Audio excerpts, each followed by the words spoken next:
Welcome to Beauty in Stories. This is a space where short, meaningful tales invite us to explore life's deep lessons and the beauty of emotions. Each story becomes a journey to listen, reflect, and rediscover values that are often overlooked in the busyness of life. Join us as we uncover inspiration, joy, and connection in these stories every day. And now, let's dive into today's story, My Father's Clothes. When I was little, my father's clothes often made me feel embarrassed. I wished he would dress like doctors or lawyers, not the way I saw him on those sweltering mornings when he woke up early to fry eggs for my mom and me. Dad liked wearing an old pair of jeans, frayed with knife marks around the crotch, and a fabric shirt with numerous pockets stuffed with pens, cigarettes, glasses, wrenches, and screwdrivers. His shoes had steel toes, making them difficult to remove.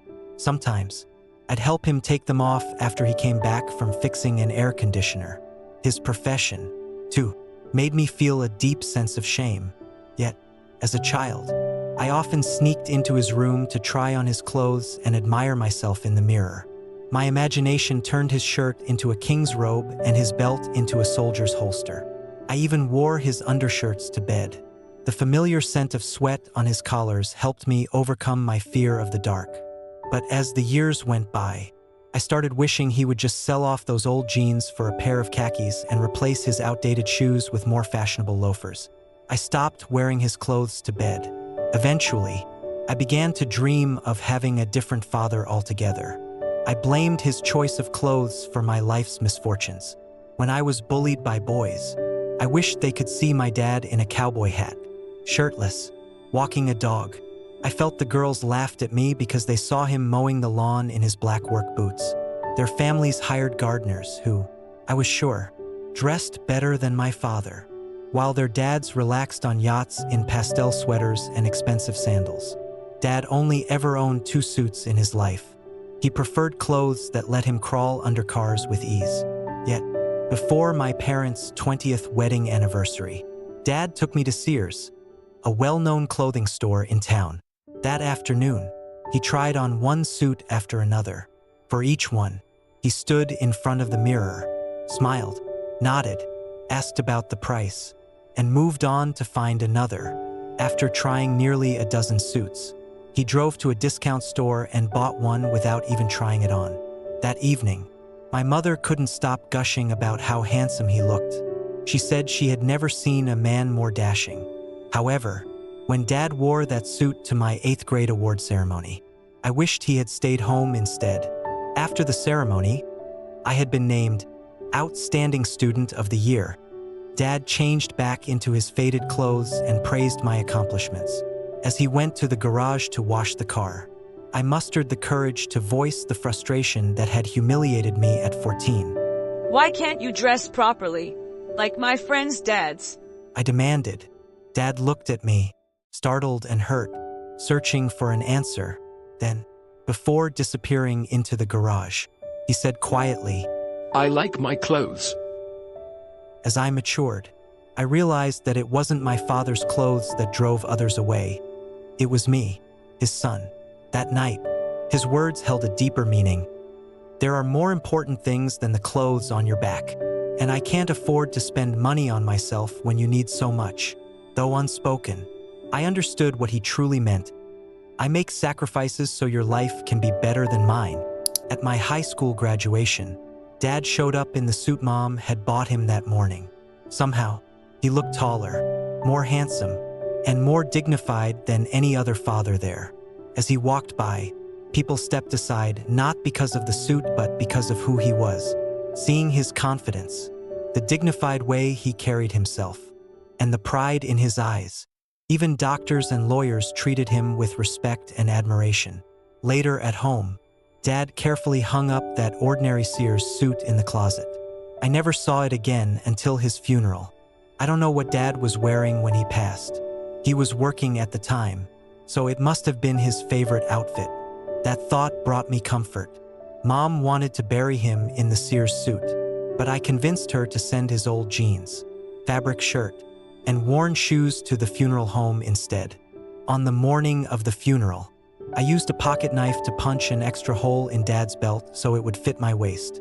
Then, I put on his Sears suit, summoning my courage. I looked at myself in the mirror. There I was, small and unremarkable, except for the suit.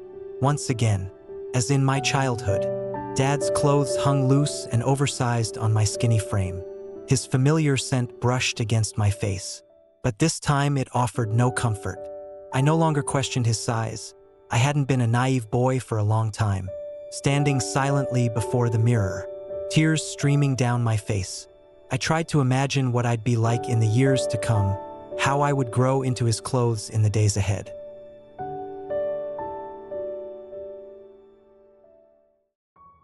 Reflection. The story, My Father's Clothes, is a deeply moving portrayal of fatherly love, quiet sacrifices, and unspoken devotion. It reminds us that a person's true worth isn't in their outward appearance or the clothes they wear, but in their silent actions and the burdens they bear so that others can smile. The father in the story didn't wear expensive suits or fashionable shoes, but he wore the clothes of responsibility, love, and sacrifice.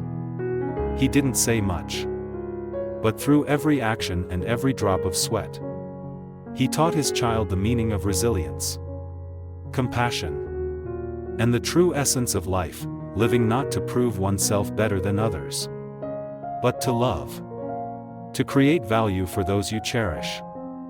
This story prompts us to reflect: how many times, in moments of immaturity, have we unknowingly hurt those who sacrificed their entire lives for us? How many times have we forgotten that love doesn't need to be flashy to shine, it only needs sincerity to endure? The most profound lesson from this story is to see the true value of the loved ones around us.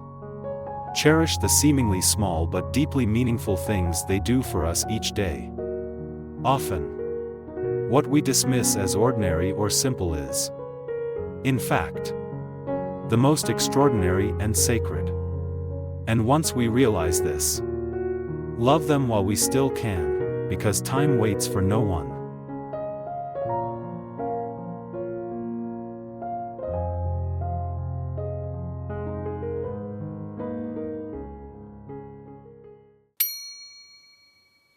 Thank you for joining Beauty in Stories for today's tale.